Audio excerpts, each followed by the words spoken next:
नाज़रीन अस्सलाम वालेकुम। आपने देखा अभी हालिया 26वीं तरमीम जो है वो आई और उसके बाद 27वीं तरमीम आई। मैं उन तरमीमों के नक़ाइस, गलतियाँ या अच्छाइयों पे इस वक्त बात नहीं कर रहा हूँ। मैं आपको ये बताना चाहता हूँ कि अब 28वीं तरमीम लाने की बात की जा रही है और इस पे आपको बहुत सारी क़यास आराइयाँ भी होंगी और बहुत सारी बातें भी सामने आ रही होंगी कि ये 28वीं तरमीम आ रही है, इसके मकासद क्या हैं, ये किस मकसद के लिए आ रही है, क्या इसकी ज़रूरत है, क्योंकि 27 और 26 ने तो बहुत कुछ कर दिया है अमेंडमेंट, अब 28वीं की ज़रूरत है या नहीं है। तो कुछ जगहों से ये आवाज़ भी आ रही है कि नहीं, 28वीं तरमीम बहुत ज़रूरी है, अभी मुल्क को बहुत कुछ देना है, क्योंकि 26वीं और 27वीं तरमीम में तो मुल्क के लिए और आवाम के लिए कुछ नहीं है। वो तो जो कुछ भी सिलसिला है वो सामने आया है वो इदारों के हवाले से और ख़ास तौर पे आपके जुडिशरी के हवाले से, उसके इख्तियारात के हवाले से या उसके काम के हवाले से।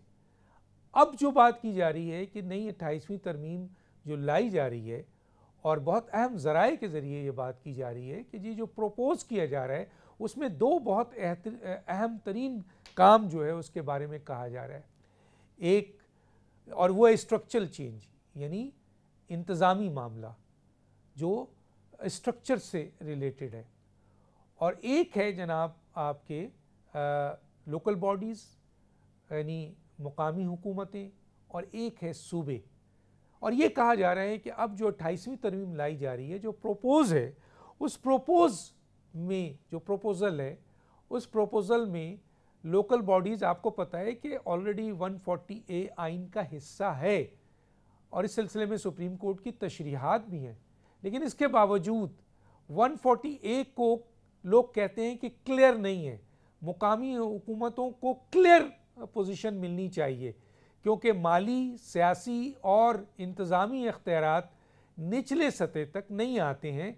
मरकज़ से सूबों तक चले भी गए तो सूबे आगे नहीं भेजती, ये बहुत बड़ी शिकायत है।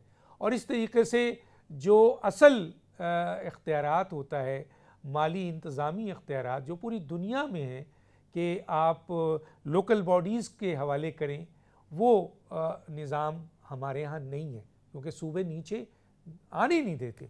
तो अब ये कोशिश की जा रही है कि मुल्क में एक मुकम्मल जो है वो मुकामी निज़ाम यानी लोकल बॉडीज़ को इम्प्लीमेंट किया जाए और उसमें बाज़ाब्ता तौर पर सियासी, माली और इंतज़ामी इख्तियारात को नीचे तक लाया जाए।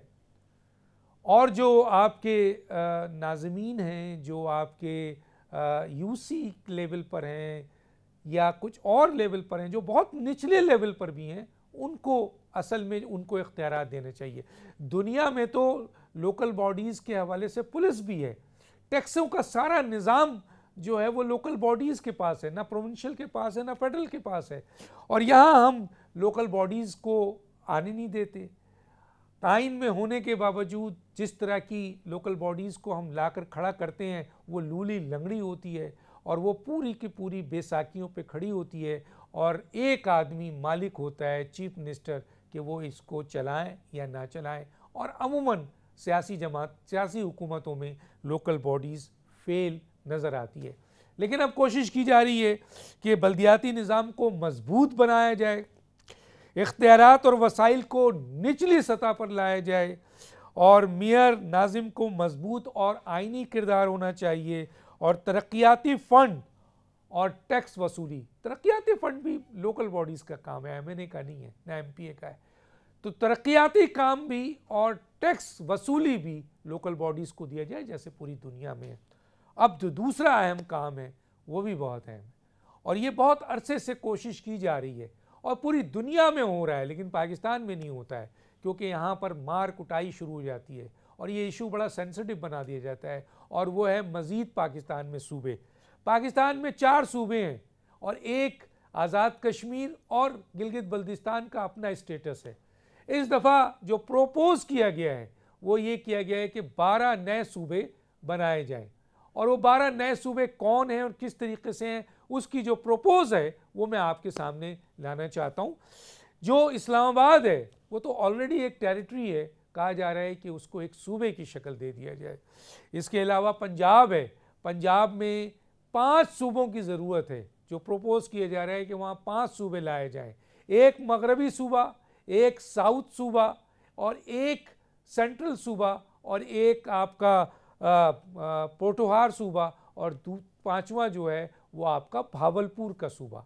अब इस हवाले से बहुत सी डिस्ट्रीब्यूशन है। अब सिंध के अंदर भी 3 सूबे की बात की जा रही है। एक सूबा सिंध जो सूबा होगा, वो कौन सा एरिया होगा, वो जो निचली यानी अंदरूनी सिंध है उसके शहर गांव इलाके जो हैं वो सूबा सिंध कहलाएंगे, और जो बालाई सिंध का हिस्सा होगा, बालाई गांव होंगे, बालाई शहर होंगे, वो सूबा मेहरान होगा। और कराची क्योंकि बहुत बड़ा एरिया है, इसको एक सूबा बनाया जाए। तो इस तरह 3 सूबे प्रोपोज किए जा रहे हैं।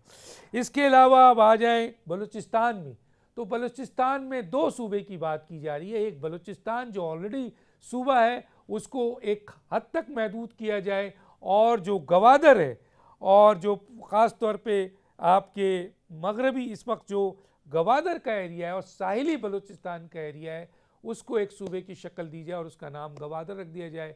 तो एक सूबा बलूचिस्तान और एक गवादर आपका सूबा। आइए केपीके में भी 2 सूबे की बात की जा रही है जो प्रपोज किया गया है, और वो सूबा है जनाब एक मगरबी खैबर और दूसरा नॉर्थ खैबर यानी हज़ारा शुमाली ख़ित्ता खुसूसी हैसियत के जो एरिए हैं। तो टोटल 12 आपके नए सूबे की बात की जा रही है, और 2 जो आज़ाद कश्मीर और गिलगित बल्तिस्तान है वो अपनी जगह अपनी हैसियत में रहेंगे जो स्टेटस अभी है, और इस्लामाबाद को भी आपके एक सूबे की शक्ल दी जा रही है और वो आपके सूबा इस्लामाबाद होगा।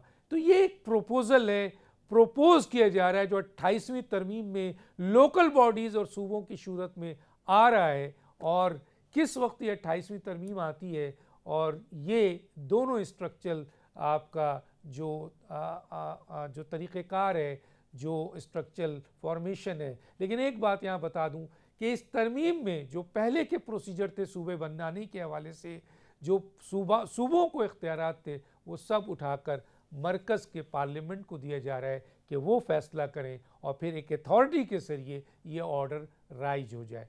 डॉक्टर दानिश को याद दीजिए। अल्लाह हाफ़िज़।